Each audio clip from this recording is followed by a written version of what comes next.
ধন্যবাদ।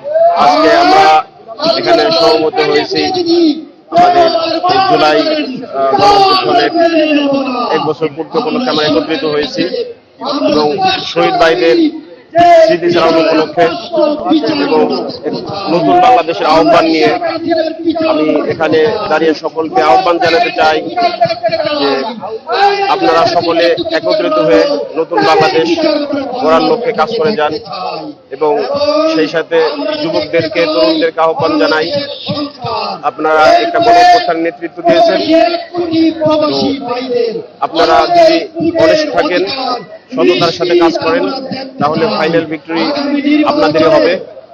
নতুন বাংলাদেশ গড়ার জন্য সকলে সম্মিলিতভাবে একত্রিত হয়ে কাজ করতে হবে এবং সর্বদা আওয়ামী লীগ এবং আমাদের চিরস্থায়ী শত্রু ভারতের বিপক্ষে, তাদের ষড়যন্ত্রমূলক বিপক্ষে সচেতন থাকতে হবে।